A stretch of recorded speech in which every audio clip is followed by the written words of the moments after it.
Greetings, my friends.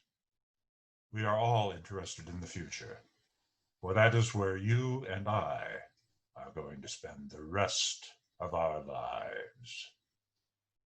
But it was in the past when our future events were made, past events that delved into the unknown, the mysterious, the unexplainable.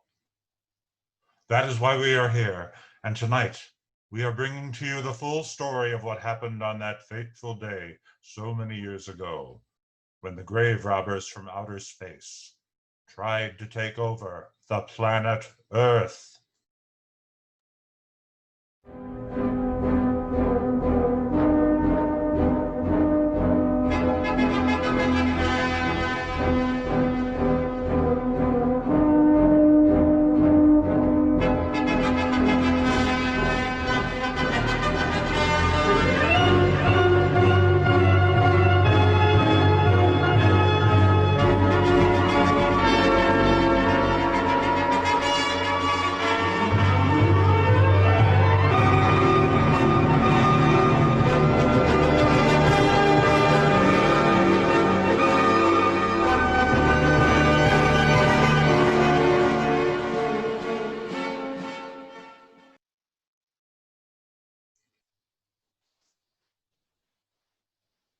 Tonight, we are giving you all the evidence, based only on the secret testimonies of the miserable souls who survived this terrifying ordeal.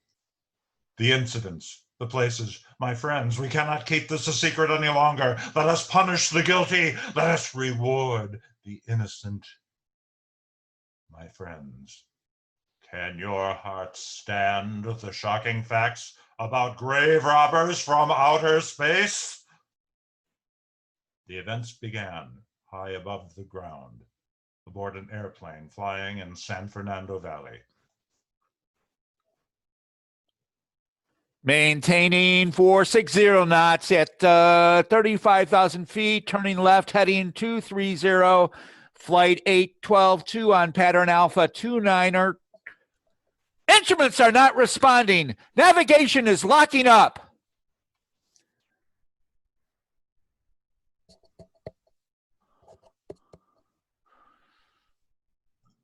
The plane is fighting us. Radio in for landing instructions, Danny. Right, Jeff. Mayday, Mayday. Burbank Tower. This is American Flight 812. Over. American Flight 812. Over. This is Burbank Tower. Over. Burbank Tower to American Flight 812. Over. Burbank Tower to American Flight 812. Over. Holy mackerel! Burbank Tower to American Flight 812. Are you in trouble? Is there trouble? But take a look for yourself. What in the world? That's not anything from this world. It's some type of flying saucer. Look, it's spinning. How in the world is that thing flying? Burbank Tower to American Flight 812. Are you in trouble? Are you in trouble? Mayday, Mayday. Stand by, Burbank Tower. We spotted some type of UFO. American Flight 812. Please describe. The object is circular and metallic with a silver color, and there's a small dome on the top of the saucer. Hold on, it's moving. Oh my God, is that thing fast? American Flight 812. Are you still there? Burbank Tower, yes, the object is gone. Do you suppose the passengers saw it? I doubt it. Most of them are asleep, but it was quite a jolt, Jeff. I'll check. Good. We'll get them ready for landing. Keep it quiet until we get further instructions. Right. Okay, Danny. American Flight 812 reporting to Burbank Tower. American Flight 812 reporting to Burbank Tower. Please clear us for emergency landing. The plane landed, and passengers assumed turbulence. But events continued as the unknown flying object landed near a graveyard outside Burbank. All of us on this earth know that there is a time to live and that there is a time to die, yet death is always a shock to those left behind.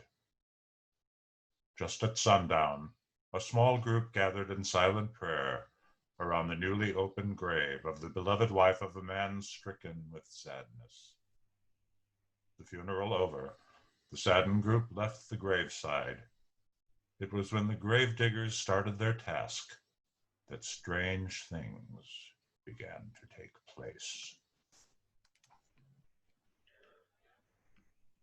Come on, Lou. It's getting late. Let's bury her up and get out of here. Yeah, I don't care much for digging when the sun goes down.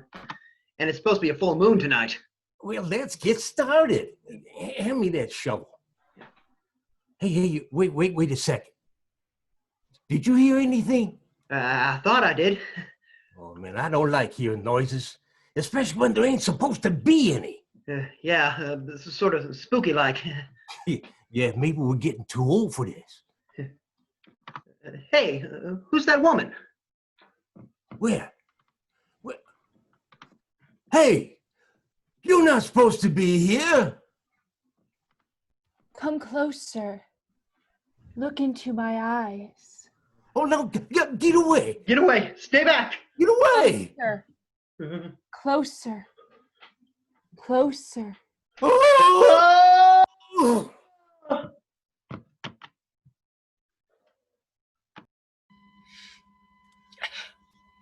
The grief of my wife's death has become greater and greater agony.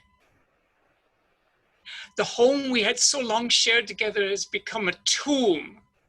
Sweet memory of her joyous living. The sky to which she once looked is now only a covering for her dead body. The ever beautiful flowers she had planted with her own hand has become nothing more than the lost roses of her cheeks. I don't know what to do.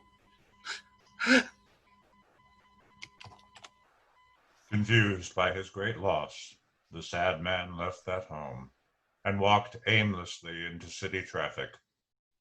Struck down by an unaware truck driver, the old man returned again to his wife in the graveyard. At the funeral of the man, unknown to his mourners, his dead wife was watching. Join us, husband. Join us. First his wife, then he. Tragic. This is a most unusual funeral, that it takes place at night. Tell me something. Why was his wife buried in the ground while he sealed in a crypt? Something to do with family tradition, a superstition of some sort. Oh. Well, it's getting dark and very late. We best be on our way. Why, it sure is late. Look over there. Are those two men sleeping? He's not sleeping. He's dead.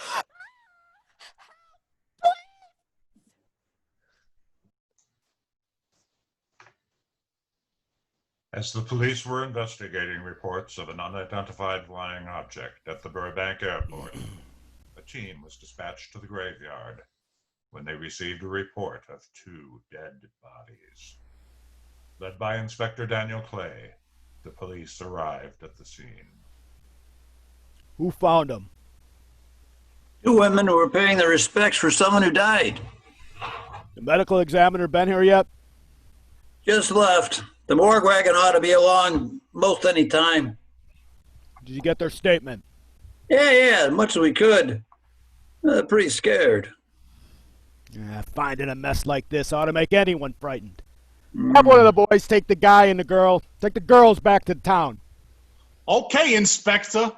What are you gonna do? Look around a little.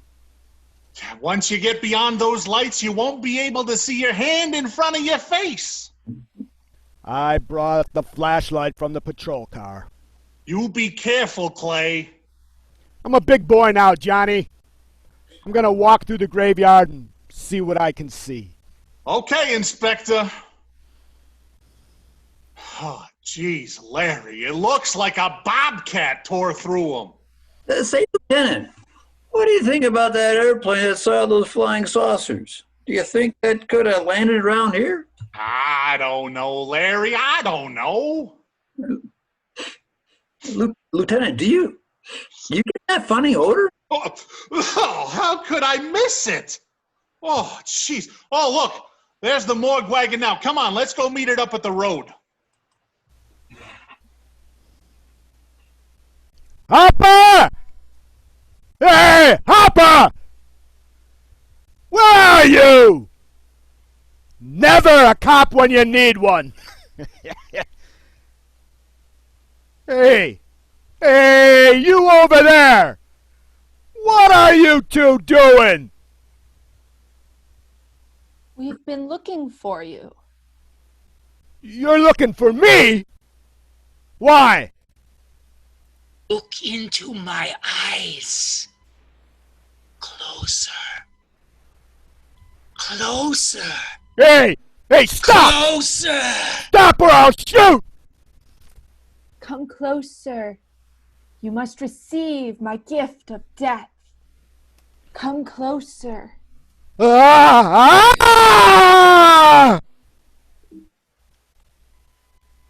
It sounds like Clay's in trouble. Yeah, I bet that odor we smelled had something to do with it.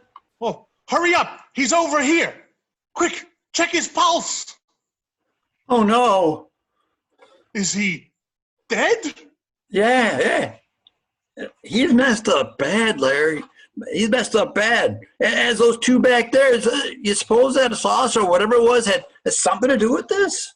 Oh, your guess is as good as mine, Larry. But one thing's sure. Inspector Clay is dead. Huh? Murdered. And somebody is responsible. Kelton, come quick. Yes, sir. Get back up to the car and get on the radio. Tell the coroner that he's got to make another trip out here. Well, how about Jamie? Do you want Jamie? Yeah. Tell her not to leave. Have him get down here. Inspector Clay is dead. Meanwhile, Jeff Trent, the pilot of the airplane who witnessed the flying object, went home with his wife, Paula. That's the fifth siren we heard in the last hour. Something's happened down at that cemetery. A lot of police cars and lights. I tried to see when I drove home from the airport, but I didn't see anything. You still seem to be up there somewhere. Maybe I am. Something about your flight? Yeah. What happened, Jeff? I saw a flying saucer. A saucer? You mean the kind from outer space? Yeah, and Dan saw it too. When it passed over, the whole plane went haywire and locked up. Then there was a tremendous wind that practically knocked us off of our course. Well, did you report it? Yeah, I radioed in immediately and they said, well, keep it quiet until you land. Then as soon as we landed, the police and big army brass grabbed us and made us swear to secrecy about the whole thing. Oh, it just burns me up. These things have been seen for years. They're here and the public ought to know about it. There must be something more you can do about it. But what's the point of making a fuss? The last night I saw a flying object that couldn't possibly have been from this planet. But I can't say a word. I'm muzzled by army brass. I can't even admit that I saw one thing. People turning south from the freeway were startled when they saw 3 flying saucers high over Hollywood Boulevard. Saucers seen over Hollywood, flying saucers seen over Washington, D.C. The Army convoy moved into the field. Rockets were quickly set up. Colonel Tom Edwards, in charge of saucer field activities, was to make the greatest decision of his career. He made that decision. Colonel Edwards gave the signal to fire.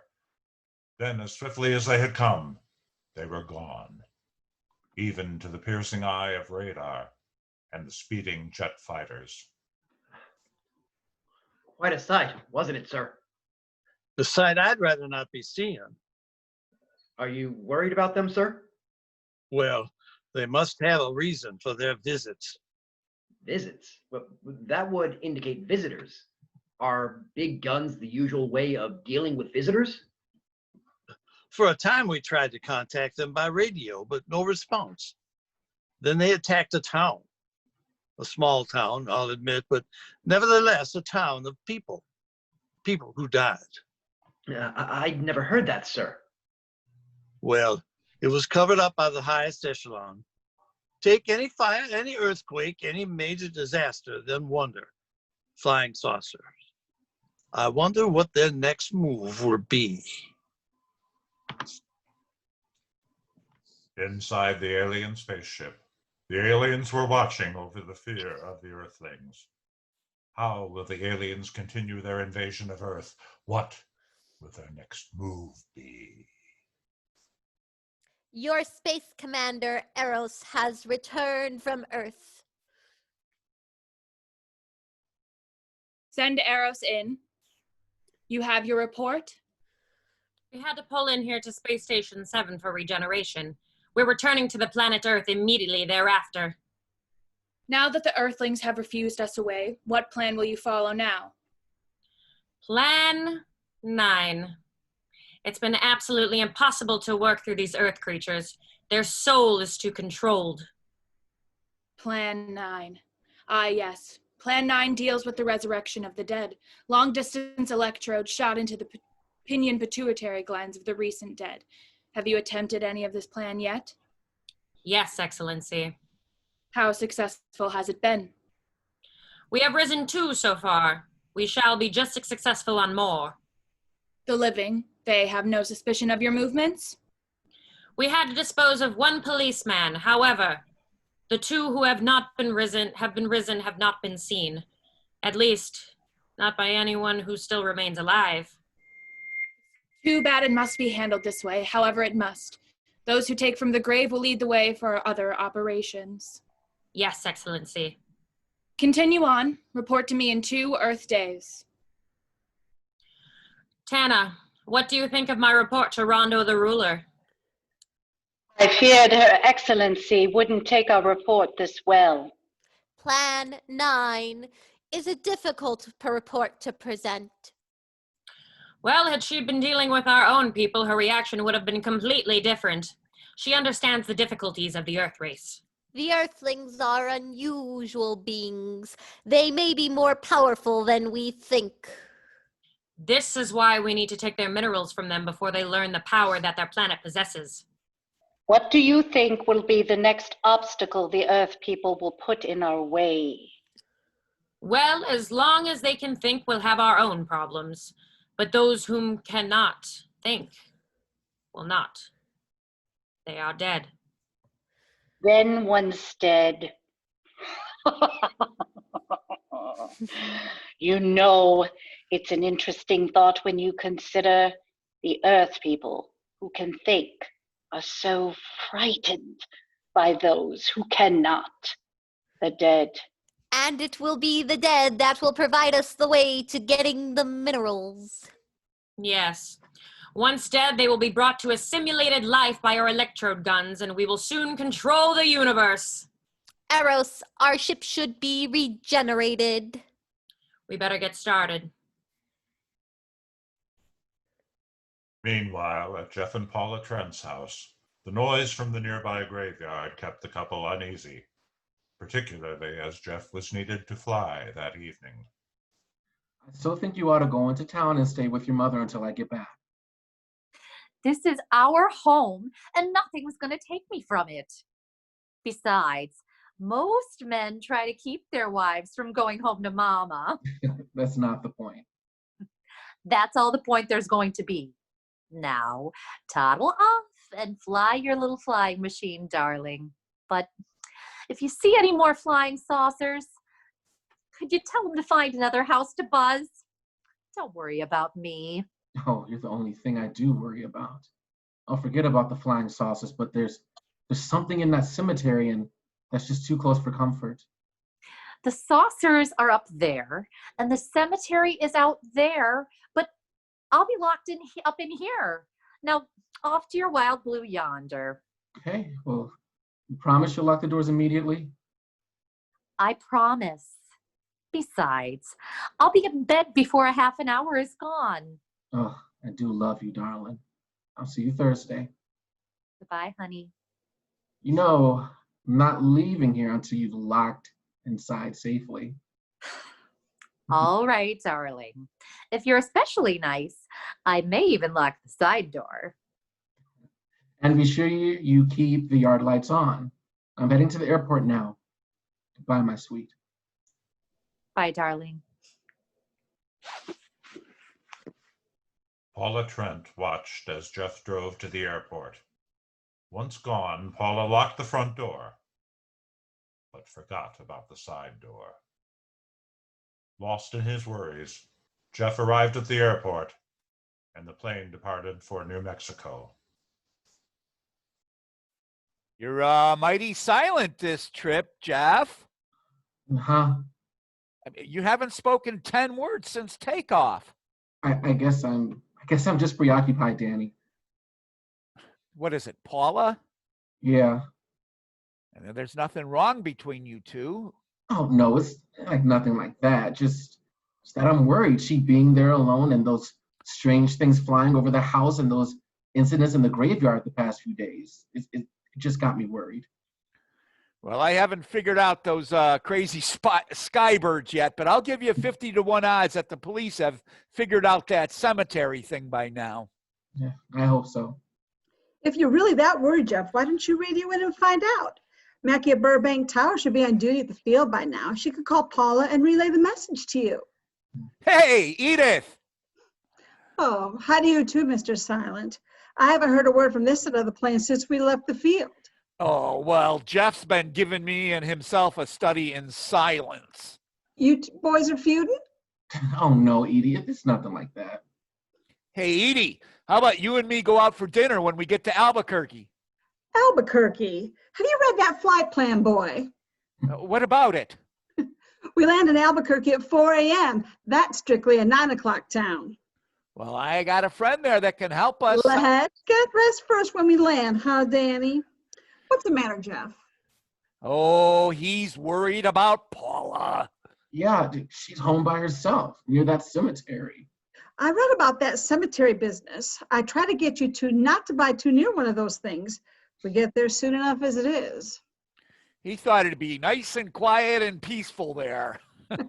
No doubt about that. It's quiet, all right. Like a tomb. I'm sorry, Jeff. That was a bad joke. I have to get back to the passengers and see, Jeff, make that call to your wife. Hey, before you go, Edie, how about that Albuquerque plan, huh? You do make it hard to resist your charms, Danny boy. From the graveyard, the two walking dead figures saw a light in the distance. The light was from the home of Jeff and Paula Trent. Over here. Come this way. Follow me. Follow me. Follow me. Yes, master. Do you see that girl inside the house? Go into that house. Get the girl and bring her to me. Yes, master. Hello? Oh, hi, Mackie. How's the control tower tonight? Sure. I'm all right. I just fell asleep. Tell Jeff I'm all right. Okay, Mackie. Thanks for calling. Good night. Yeah. I hope Jeff lands in Albuquerque all right. Hey! What are you doing here? Must obey. Stay away! Stay away! Must not run.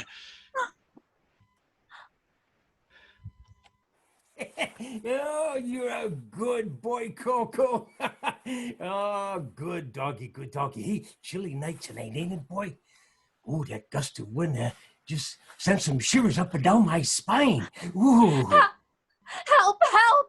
Mr. Calder, please stop your car. I need your help. Mrs. Trent, Mrs. Trent, what's wrong? Look!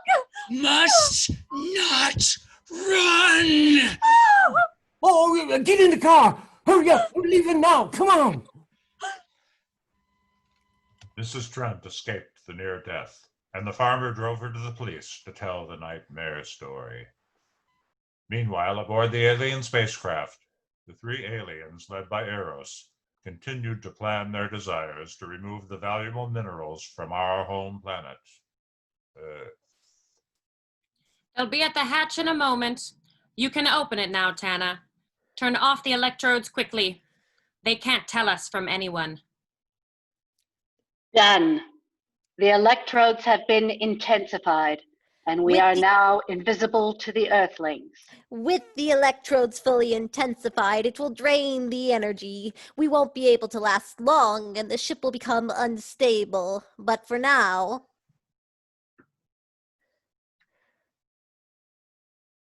we are invisible. It's hard to find something when you don't know what you're looking for. I don't think the lieutenant does either. What are we doing out here? I was off duty an hour ago. Don't ask me any questions. I'm just a working stiff like you. What do you suppose that noise was? Whatever it was, it's no more strange than the other things happening around this cemetery. Spirits like old Farmer Calder talked about Miss Trent running from? The only spirits he saw tonight were the ones I smelled on his breath. Well, don't forget, Mrs. Trent claims to have seen them too, and she didn't have anything on her breath. Was hysterical. Well, true, she was frightened and in a state of shock. But don't forget the torn nightgown and the scratched feet. That's why you're the detective, Lieutenant. Sometimes it's only the brakes, Larry. Lieutenant? Lieutenant, did you hear that? Who the hell not? It sure was strange. Do you know what it was? No more than you do. No, that's where you're wrong, Lieutenant. Well, maybe this doesn't mean much, but Jamie and me, we found the grave that looks like it's been busted into. What? Where?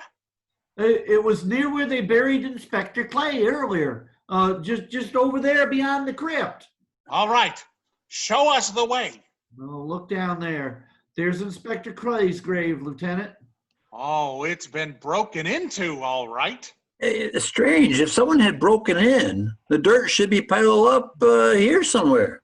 But it looked like it's fallen into the grave. Well, this spot looks familiar, though. Look, we shouldn't investigate any further without the permission of the next of kin. Hey, let's go get it. I see what you mean. The gravestone's down there. Huh. Well, let's go down and find out whose grave it is. How? Well, by going down there and finding out.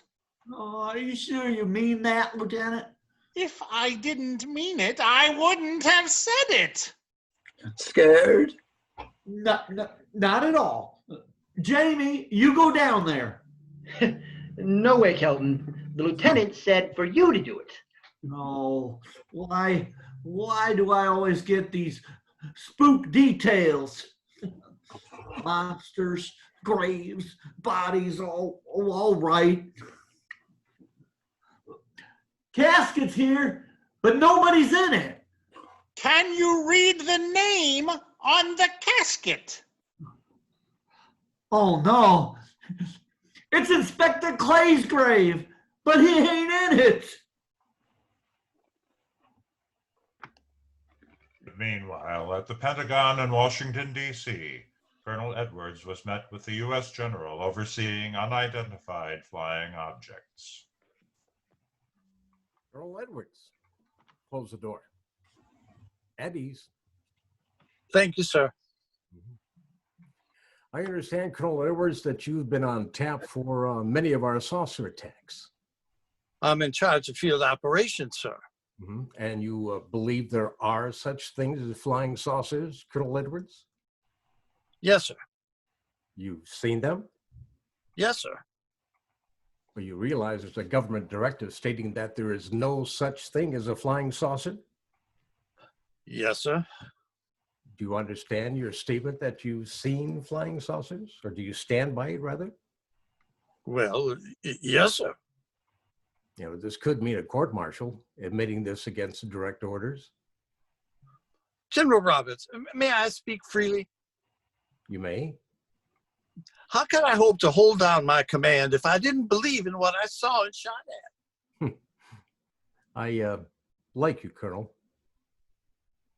Thank you, sir. There are flying saucers, and there's no doubt they're in our skies, and they've been there for some time.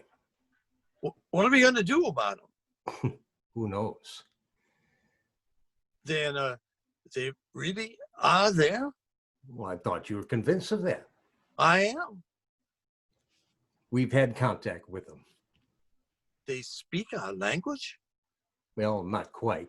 We received messages from their spaceships, and for a while it came in as just a lot of jumbled noise. We've developed a language computer. It's a machine that breaks down any language to our own. General, what's this all got to do with me? Well, you've been in charge of saucer field activity for a long while.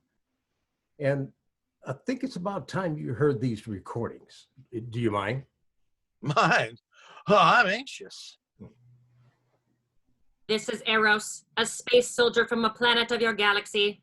I realize our language differences. However, we have perfected the dictarobatory so you can now understand that which I speak. Since the beginning of your time, we have been far beyond your planet. It has taken you centuries to even grasp what we have developed eons of your years ago. Our principal purpose is simple. It is to take the minerals from your land. If you persist in denying us our landings, then we must only accept that you do not want us on friendly terms. We have no alternative but to destroy you before you destroy us. With your ancient, juvenile minds, you have developed explosives too fast for your minds to conceive what you are doing. You are on the verge of destroying this entire universe. We are a part of that universe. Well, that's the end of that one. Atmospheric conditions in outer space often interfere with the transmission. How many of these recordings do you have, General? Even dozen up to now, and that was the last one. We received it over a month ago. Do you think they mean business? We can't afford to take any chances. Come over here. Have you ever been to Hollywood?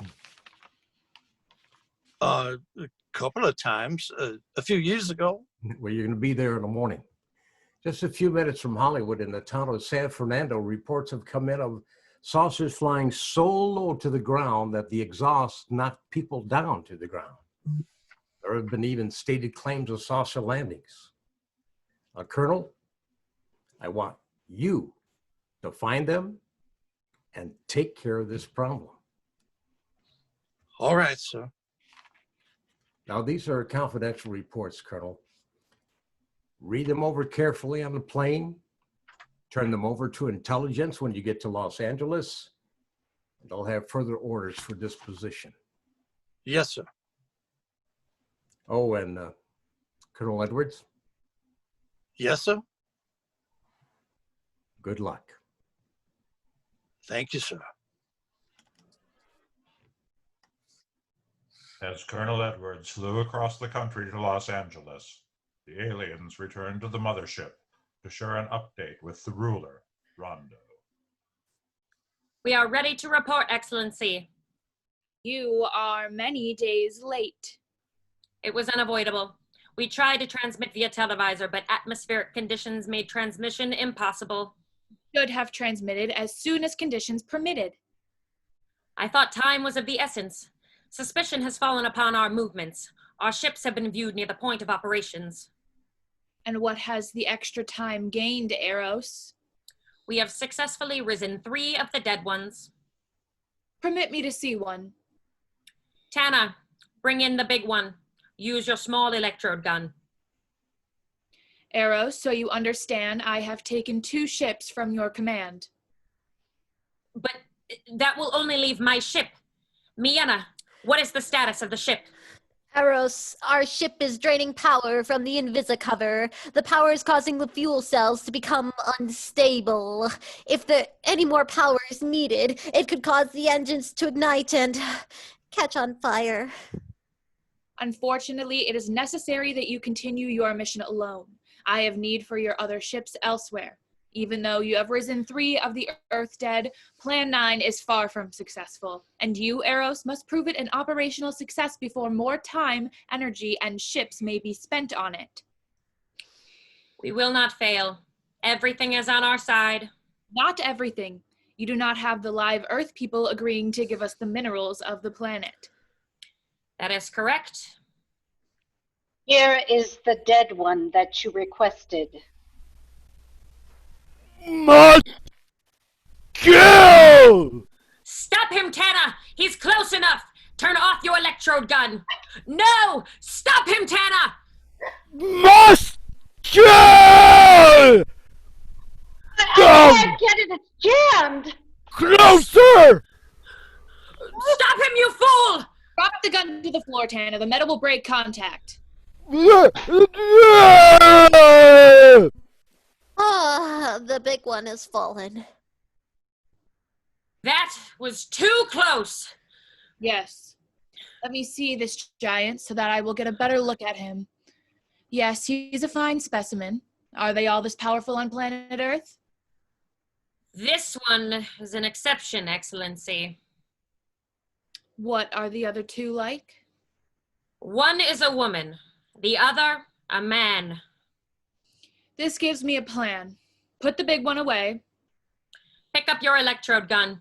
Make sure it's in working order before pointing it at him. Whatever made it jam must have been cleared by the fall. Take him back to the ship. This will drain the ship's power even more. I understand, but do as you're told. The one must be sacrificed. Re-land on Earth, send the man and woman to enter a dwelling, then cut off their electrokinetic and turn off your ship's discomposure ray. The result will astound those watching. Astound them enough to delay their attention until you have gained your other recruits from the cemetery. Yes, Excellency. It shall be done. Report to me when this has been accomplished. Eros, the Earth people are getting to what we wish fear. Since they will not listen or respect our need for their minerals, they cannot help but believe our powers when they see their own dead walking round again. As soon as you have enough of the dead recruits, march them onto the capitals of the Earth. Let nothing stand in your way. Their own dead will be used to make them accept our need. Colonel Edwards landed in Los Angeles and was briefed on the UFO sighting and the incidents at the graveyard. Colonel Edwards met with the police and made for the Trent house. Mr. and Mrs. Trent, this is a Colonel Edwards from Washington, D.C. Good evening, Colonel. Hello, Colonel. The Colonel would like to ask you a few questions. Questions? Well, what about Colonel? Want to ask you about your strange experience the other night. I hope I never see such a sight again. And that cold wind that appeared when I was attacked, I'll never forget. Do you recall a blast of wind, or was it hot or a cold blast? It's kind of hard to explain. It wasn't cold. It wasn't hot. It was just a terrific force of wind. It was blowing toward a disappearing light in the cemetery. I could see a glowing ball disappearing off in the distance. You know, we found a lot of suspicious things out in that cemetery. Then again, we didn't find anything to base a fact or suspicion on. Did you see anything out there, Kelton? Too dark, Lieutenant, but something started stinking awful bad. The wind. Do you feel the wind? Someone is here. Must not run. Come closer. Closer. It's back! 2 of them! Must kill. Kelton, shoot the creatures! My pleasure. Kill! Destroy! Destroy! They're still coming at us! Take this, creatures! Us must.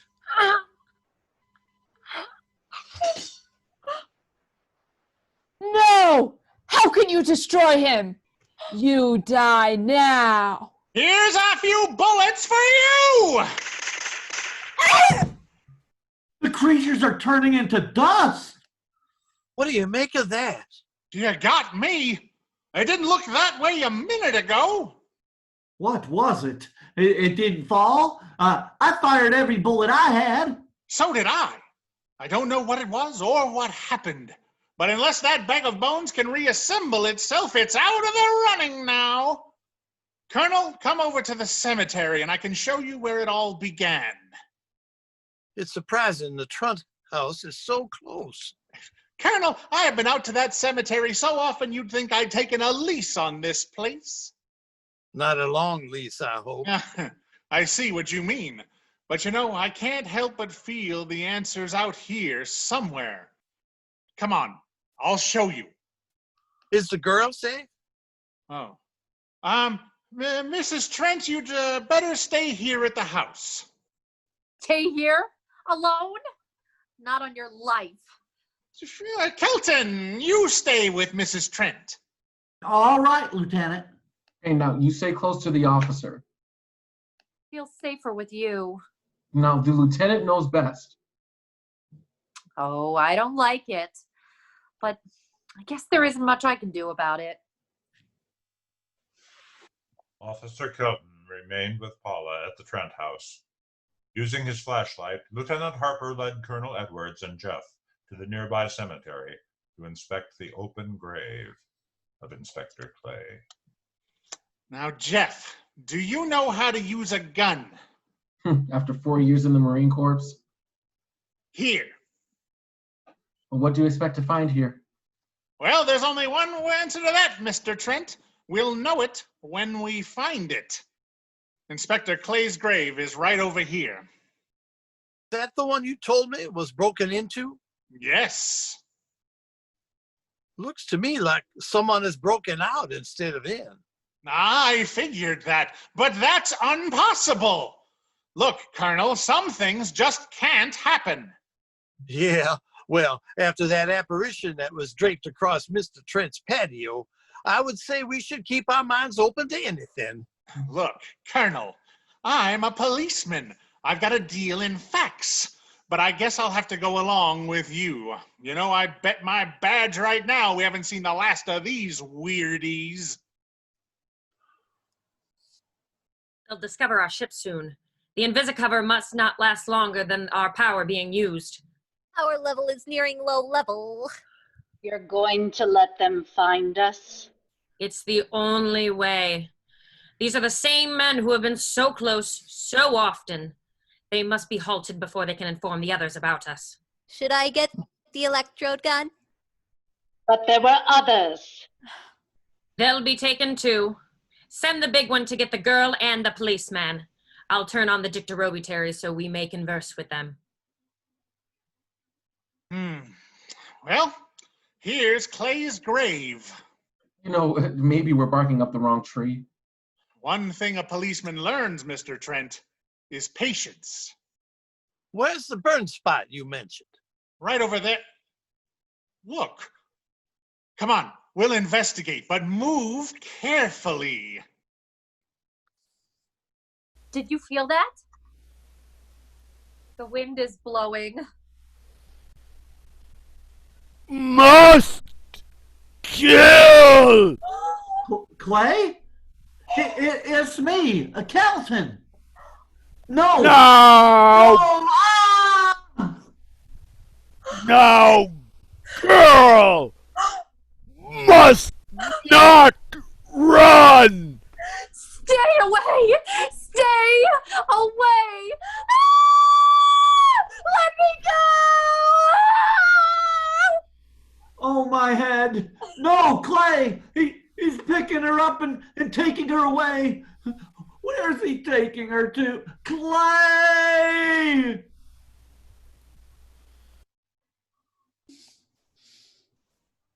Tama, ask Eros.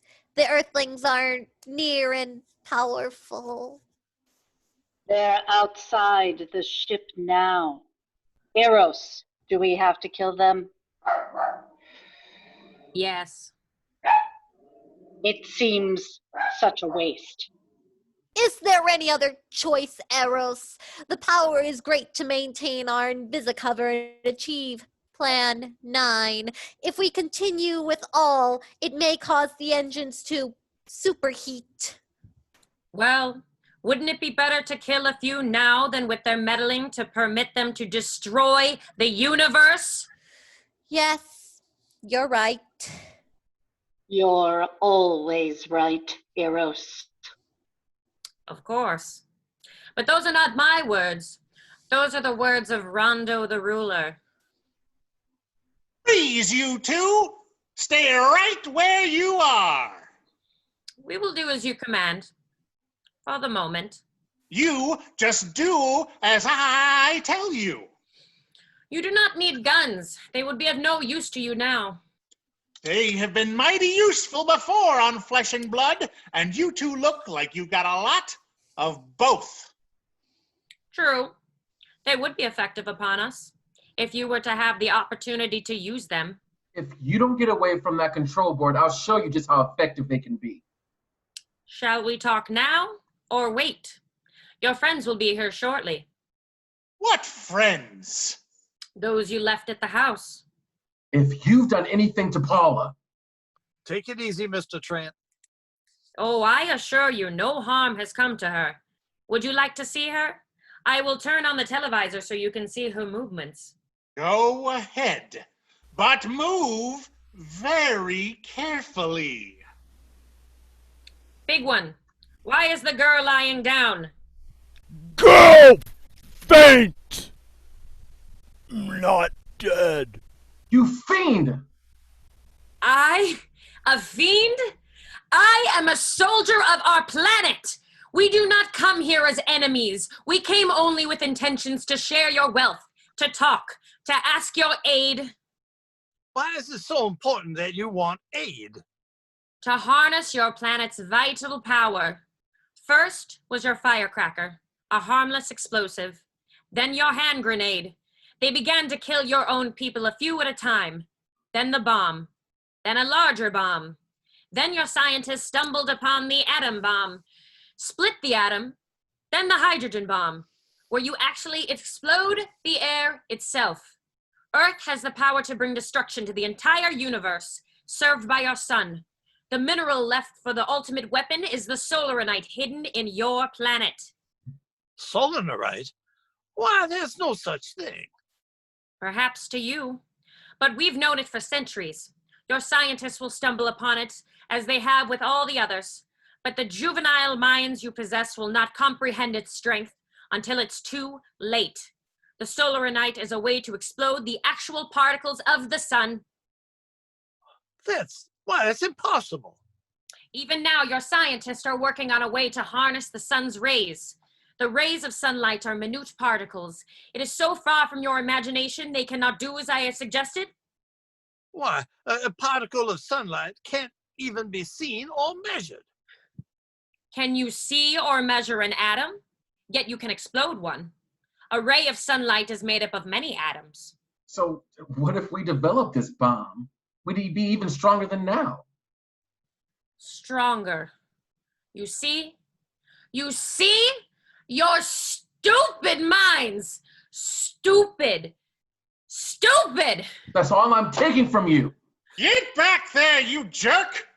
Let her finish. It's because of men like you that all must be destroyed. Headstrong, violent, stupid. You speak of solaranite, but just what is it? Take a can of your gasoline.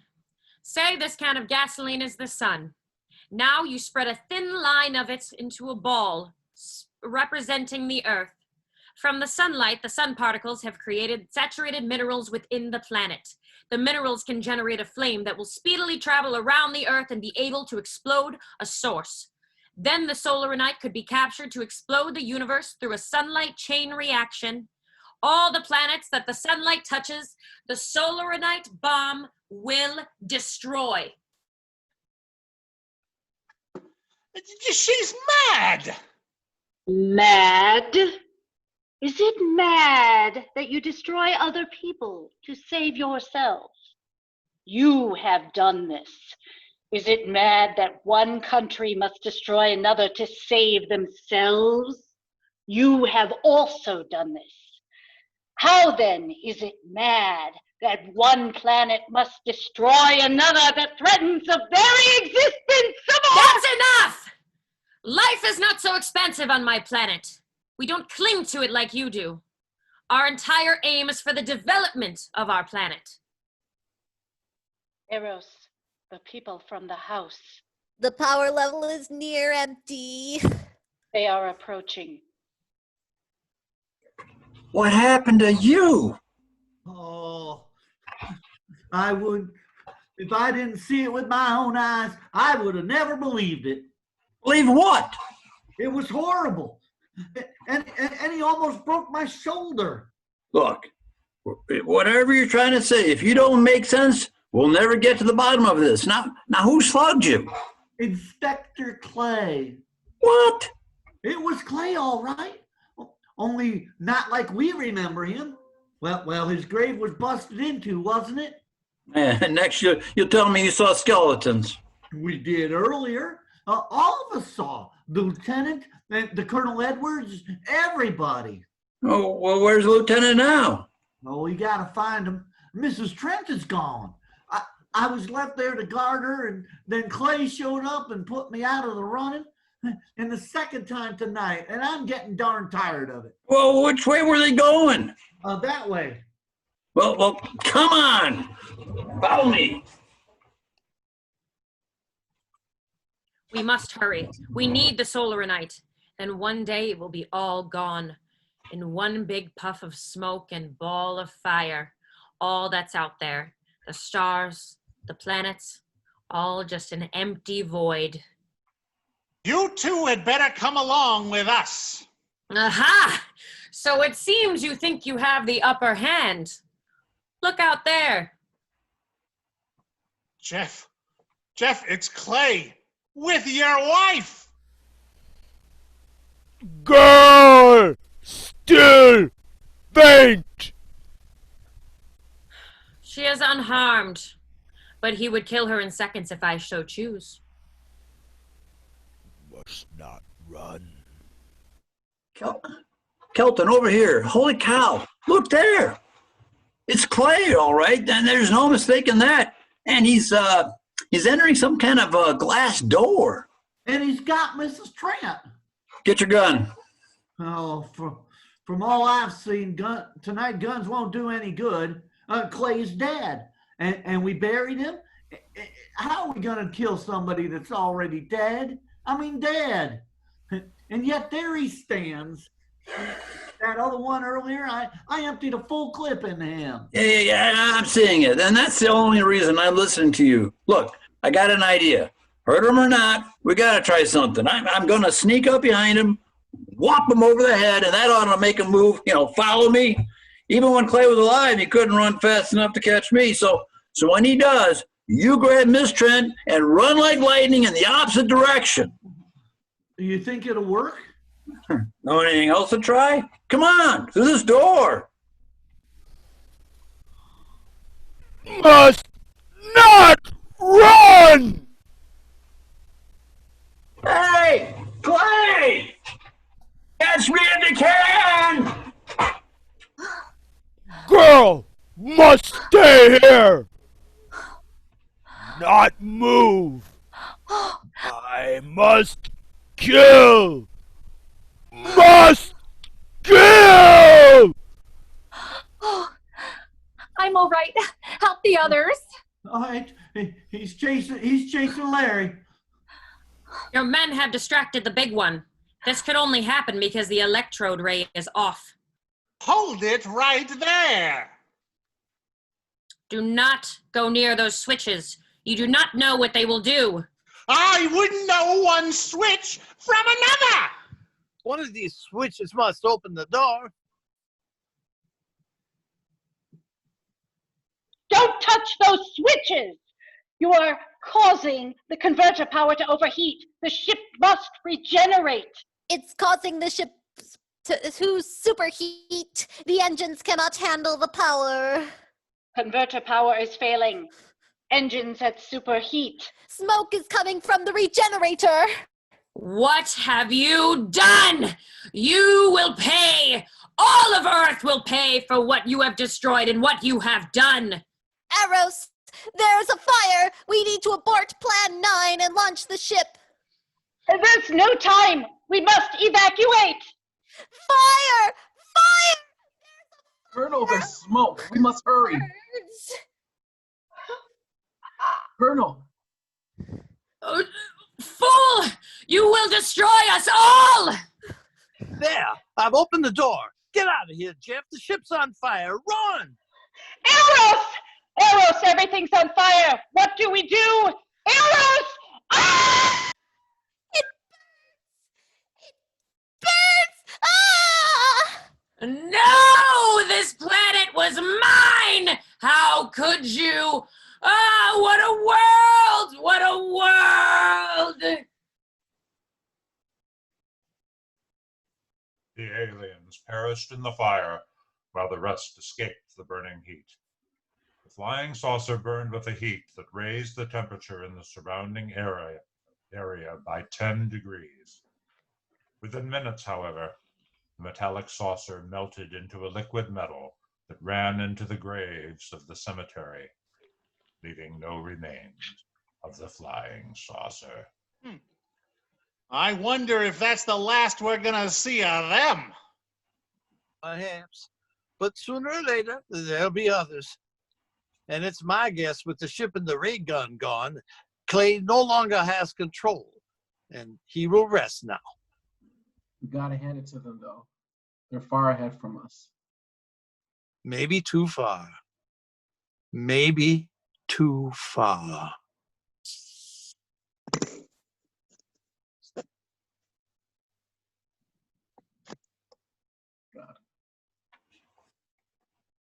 I'm Leo College. I played Henry the Gravedigger, Mr. Calder, and General Roberts. I'm Matthew Craig. I played Lou the Gravedigger, Corporal Gregory, and Jamie the Crime Lab Technician. I'm Megan Lane, and I played Tana. I am Madison Mantis, and I played Eros. Hi, I'm Monica Stark, and I played Mackie, Mary, and Mienna. I'm Fran Jansta, and I played Colonel Edwards. Hi, I'm Pat Blake, and I played Kelton. Hi, I'm Jessica Augustine, and I played Paula Trent. Hi, I am Ralph Churchill, and I played Lieutenant Harper. Hi, I'm Ken Albrecht, and I played Larry the Cop. Hi, I'm Don Hatterline, and I played Inspector Clay. Hi, I'm Jamie Churchill. I played Zabar, Supreme Commander of the Alien Race.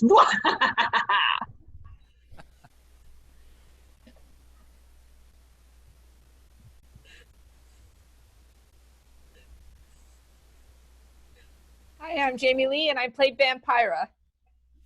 Hi, I'm Monica Churchill, and I played Shirley and Rondo the Ruler. Hi, I'm Holly Sloan, and I played Edith. Hello, I'm Darius Russell, and I played Jeff Trent.